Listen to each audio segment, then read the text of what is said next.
Alrighty, next up we'll have Emerging Pest Issues by Cassie Chihorse.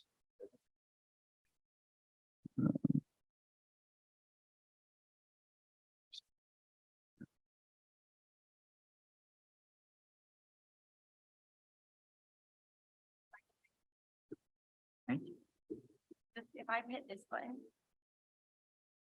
they seem. Oh, we need to switch the thingies now. What do you need?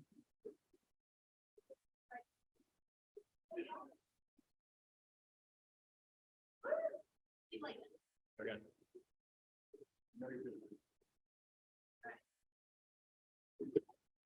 Oh, we're golden. I don't know. Find out. How come you can't see? Okay.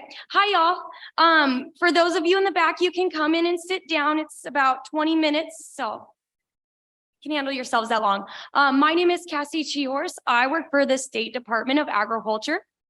My job is an outreach specialist. So I go around and inform people about different things that are happening that will impact agriculture. And today I am here to bring you a bunch of bugs. I will cover all these things on the screen for you. But before we get started, a little bit about me is I am a Washington transplant, like a lot of these invasive species. I come from the Midwest, so I come from a lot of cows and a lot of corn. Agriculture is deeply rooted in my veins and in my heart. And I took a break to teach kids K through 2 and found my way back to agriculture as I moved to Washington State. So the first one we're going to talk about isn't on this screen.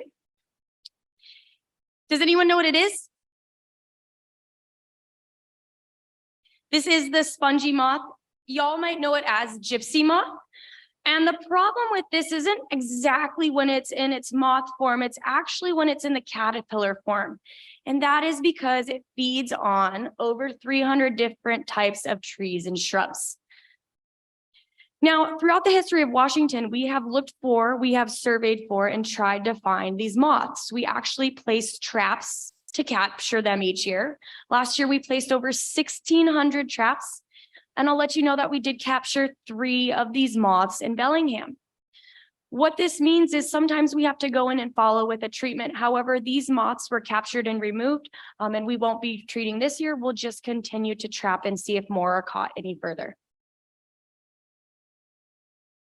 Now we'll move into, I'll talk about these insects a little bit more in depth to tell you more about what's going on, what you can be on the lookout for, and what the survey is in Washington State. So anyone know what this one is?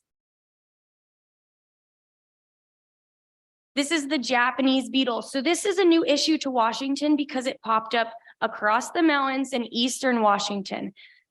When you see it, this is what it's going to look like. It's going to have a green metallic head and thorax and copper wing covers. If you come see me, I have actual samples of the beetle as well as these other insects I'm talking about. So you see this in the summer because it's in an adult form. It's about the size of my pinky. About a third to half an inch long, and it has little patches of hair on its side and abdomen. When it's an adult, it causes havoc, eating anything green, anything leafy, and also buds of flowers. It skeletonizes leaves, so some plants can tolerate so much feeding. Sometimes it can reduce the yield. The problem with this is it's considered highly invasive, and the beetle doesn't discriminate. It feeds on over 300 types of plants. Some of those that we have here in Washington are lots of our roses, grapes, hops, and corn.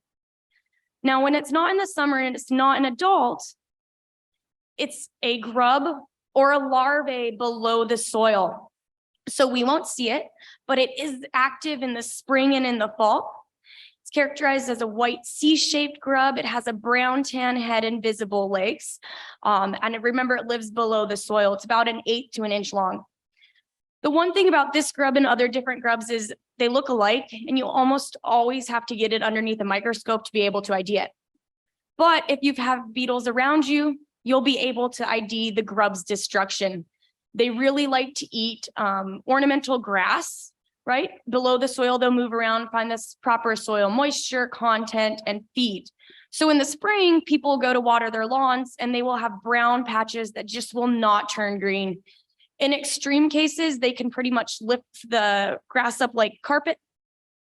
And then if you think about it, I have all of these yummy grubs below the soil. So further destruction will happen when critters, skunks, birds and stuff go to feast on those grubs. They'll rip up the soil even further.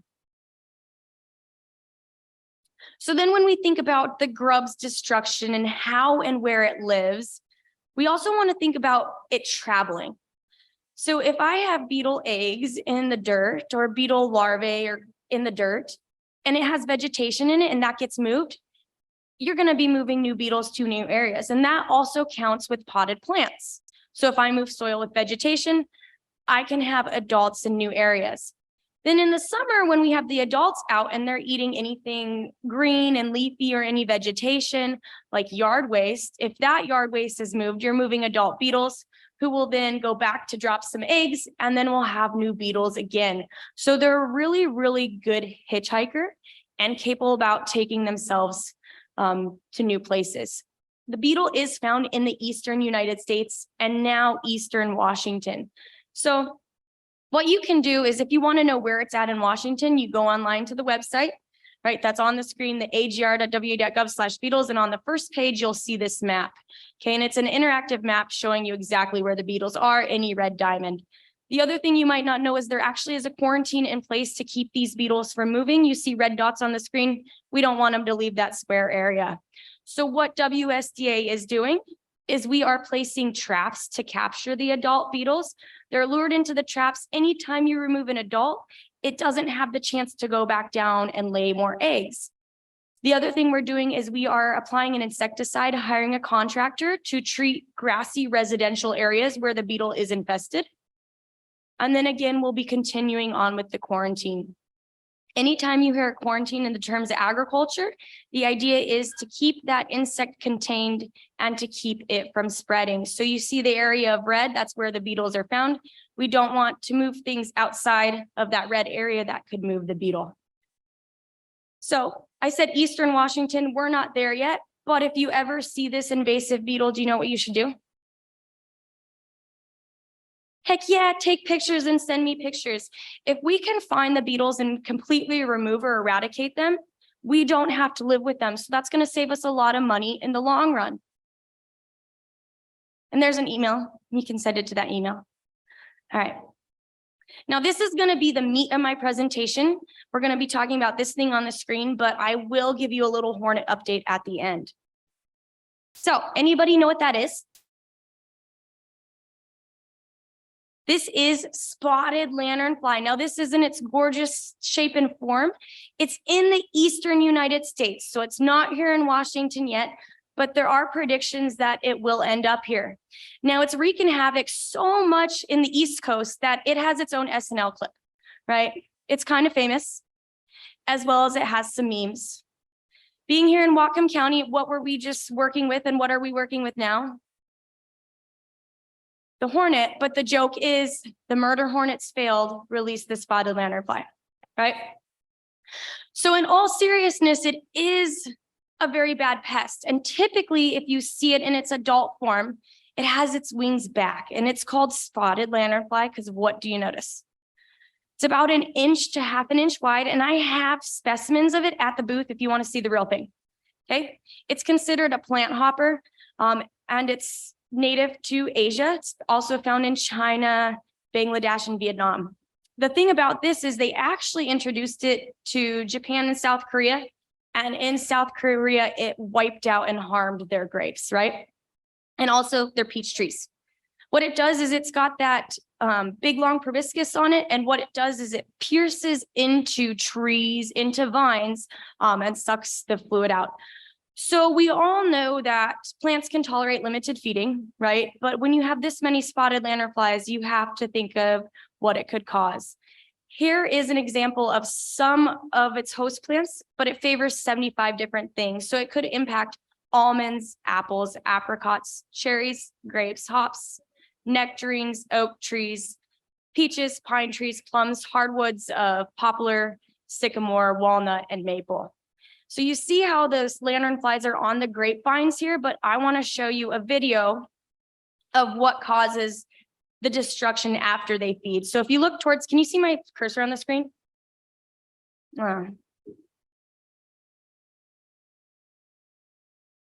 If you look towards the middle, it's happening right now.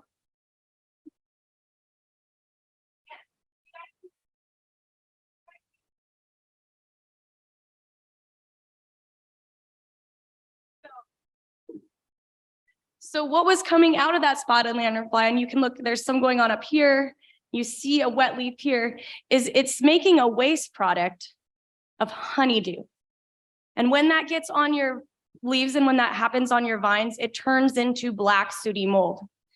The other thing to think about is when they are in this adult form happens to be fall time during harvest, right? So you have black sooty mold hitting fruits and berries. The video here you see is taken of an apple orchard. Again, this is in Pennsylvania, so it's not here yet, but you can see all of the different lanternflies crawling on the tree. Before it gets to that adult that we just saw a couple different times, it goes through different stages. It starts in nymphs, and then eventually it'll be the adult that lays its egg masses. Just to remember, right now in this wintertime, we would be seeing its egg masses. It can lay 30 to 60 eggs, and they're gonna be really hard to see, okay?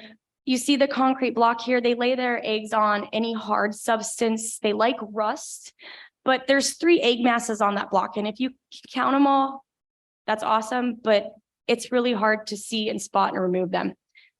With these egg masses, as well as the lanternfly and the nymph stages, they can travel on many different forms, like they can travel on wood, they can travel on concrete, on cars, and rail cars. So they're a really good hitchhiker and they're capable of moving themselves. I mentioned that they're established in the East Coast. So I am showing you a map of all of the different railways that move across the state and lanternflies on a rail car in the East Coast. Well, it moves across the state to here in Washington, and that would be a very good mode of transport for it and a way it could get here. There has been dead specimens intercepted in California as well as Oregon, so we know that's capable of getting here. We're just not really sure when. So before I kind of move on about spotted lanternfly, do y'all have any questions about it? All right. So what can you do to help prevent the establishment of spotted lanternfly? Well, there's 2 things. Anytime you see it, but you can also be on the lookout for its favorite host, what it really likes to eat. And it's called tree of heaven. It's a weed, class 3 noxious weed. So it grows really fast. It spreads really fast. It can be in big trees, can be in bushes. One of the things to note that it has alternate stems and compound leaves. So that means it has 1 leaf here and each stem is across from each other. There isn't any leaflets going across. And if you ever, the vine is kind of red, and then if you get to smell it, it kind of smells like foul, rotten peanut butter. So to help stop spotted lanternfly, help us map Tree of Heaven. We all have smartphones. We all have app stores. You can download this app called WA Invasives. And then anytime you see a Tree of Heaven or a Japanese beetle or a spotted lanternfly or anything, you can take a picture and upload it to that app. So sometimes preventing the establishment of pests is helping us know where other weeds and other things are. So again, you can get on your app store, type in WA Invasives, and download this reporting app. But most importantly to remember, if you ever see this, what should you do? Report pictures. So take pictures and send it to me. All right. Last thing I want to talk about is give you an update on the Asian giant hornet, murder hornet, and now the northern giant hornet. So it's going to be the same thing whenever you hear it. Really quick, it's the largest hornet in the world. Oh, did the screen change or anything? Okay, I don't know if you need to fix Zoom. Okay. Largest hornet in the world, 1/2 inch to 2 inches in length. Come see me, I have them. The thing that'll set it apart from the other hornets and stinging insects, am I good?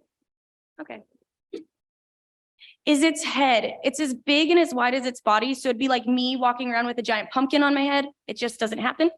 And then if you looked at its abdomen, it has bands that go straight across. There isn't any spots. And that'll tell you apart from other insects. So why is the northern giant hornet such a problem? Because it likes to murder honeybees, right? It specializes in decimating them. So the hornets go up to the beehive, the honeybees fly out to protect themselves. It grabs every single adult bee, chops their heads off and drop their bodies, right? So we have all these bees dead. And then it goes in and takes the brood and the pupae, the baby bees, back to feed their own. So that's why we don't want it here. And it eats a lot of other insects too. Being around here, I want to show you a map of where it's been found, okay? What you want to look at, if you can't see anything else, are the red stars. That's going to be the 4 nests we have found in Whatcom County. Now, I can tell you that in 2020, I did find a dead hornet down in Bellingham, and Canada has them as far as White Rock to Aldergrove, right? But you can see the majority of the sightings and the nests found. This year, we haven't had any detections or any nests, so hopefully no news is good news. Now, to remove an Asian or a northern giant hornet nest, or to eradicate and completely remove northern giant hornets, do you know what I need to do? What do I need to find? My goal is to completely remove them, and they all like to hang out at the nest, right? So I want to find the nest, and I'm going to do that by first capturing a live hornet. Okay, once I have the live hornet, I am going to attach a radio tag to it. Have one here, chill the hornet out on some ice, take some Kevlar thread, tie it to it, feed the hornet some jam, and off it goes. I'll have this at the booth if you want to come see it. Once the hornet takes off, we're going to follow the signal of the tag using telemetry, tracking it to eventually find the nest. Now, hornets are essentially, if you would think of cavity nesters, so you'll only find their nests in something or in the ground. If you see a nest hanging from a tree, it won't be a hornet, but you'll see the evidences of the hornets coming and going. Once we find that nest, we want to remove it because that'll take all those hornets out of the population. So we're going to suck out any hornets from the nest, open the nest, remove the queen, and then we go forth to freezing any hornets that are left. One thing I want to mention is hornets are hardy. The hornets that are moving in this video here for you had been stuck in the freezer for 2 days and had no problem waking back up. Okay. 2 quick slides for you, just another update on the hornets is we've actually been doing a lot of research overseas in Korea and working with different scientists where the hornets are present to be able to track, see if we can figure out how far some queens flies, see if we can find something that they're super attracted to. So there is ongoing research and collaboration to find more about the species. Now, most important thing, if you ever see a hornet, what should you do? Take pictures and send them to me. We have to have 3 years of negative results. So 3 years of not seeing any hornets to say that they've been eradicated. So you'll keep seeing us around surveying, trapping for the hornets and needing your help to look out for them. Okay. You have 4 minutes for questions.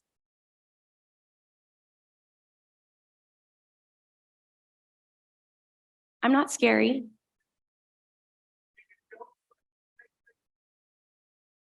So I would advise you to take a picture first, because if you swat at it and it flies away, then you don't have photo evidence.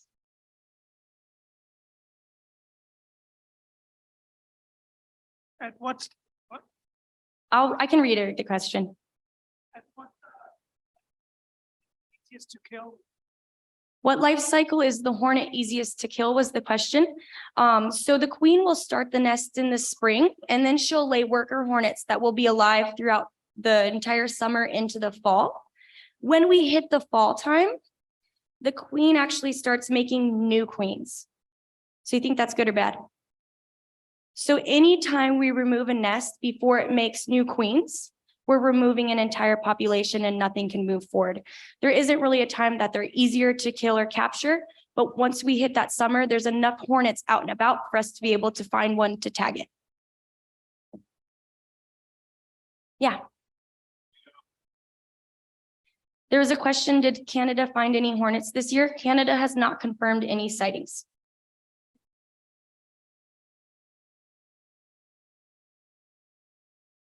Okay. Well, thank you all, and I will pass it off to the next speaker. Oh. I have invasive pest booklets for Washington too, if you would like to come get one.